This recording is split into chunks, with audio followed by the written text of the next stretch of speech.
ज्येष्ठ माह के शुक्ल पक्ष की 10वीं तिथि को गंगा दशहरा का महापर्व मनाया जाता है।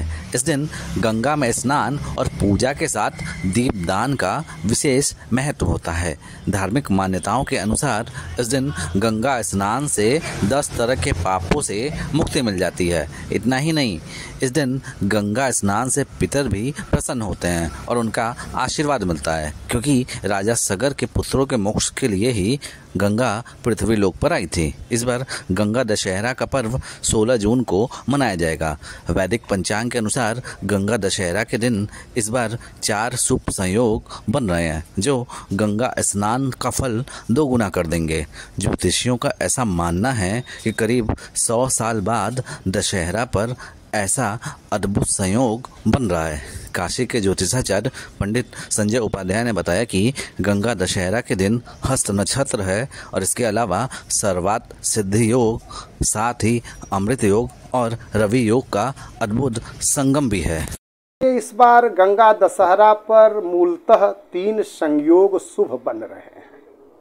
पहला तो है सर्वार्थ सिद्ध योग, दूसरा है अमृत सिद्ध योग और तीसरा है रवि योग। ये 3 प्रशस्त योग बन रहे हैं।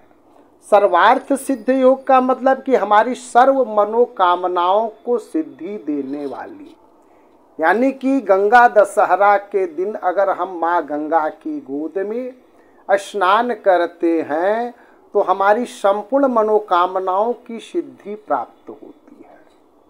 दूसरा योग है अमृत सिद्ध। अमृत क्या है? अमृत की वर्षा, यानी कि उस दिन हमारे माँ गंगा में अमृतत्व की प्राप्ति होती है।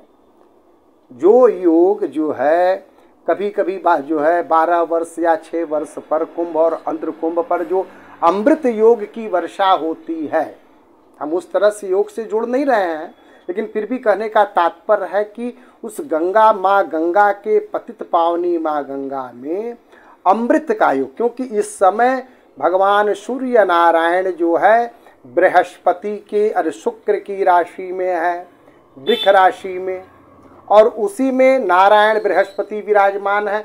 तो शुक्र क्या है? अमृत योग क्यों बना? कि शुक्र के वजह से शुक्राचार्य ने ही नाभि में जो है अमृत प्रदान किया था और स्वयं शुक्राचार्य ने ही महामृत्युंजय मंत्र की उत्पत्ति की थी, संजीवनी मंत्र की, महामृत्युंजय के संजीवनी। इसलिए यह अमृत सिद्ध योग इसलिए कहा गया। अगर माँ गंगा में हम अगर स्नान करते हैं तो हमें अमृत सिद्ध योग की प्राप्ति होती है। रविवार होने की वजह से रवि योग होता है। रवि योग होने की वजह से अगर गंगा में स्नान करते हैं तो सूर्य जनित जो भी विकार हो हमारे अंदर, चाहे हृदय संबंधी रोग हो, कुष्ठ रोग हो, इन रोगों का शमन होता है। इसलिए गंगा दशहरा के दिन ये 3 जो पावन योग बन रहे हैं, सर्वार्थ सिद्ध योग, अमृत सिद्ध योग और रवि योग, इन 3 योगों के कारण अगर इस दिन हम माँ गंगा में जाकर के स्नान करें, उनके गोद में उनके नाम का उच्चारण करते हुए, मंत्र का जाप करते हुए, गंगा स्तोत्र का पाठ करते हुए, तो अवश्य हमारी मनोकामनाएं पूर्ण होती। जय विश्वनाथ।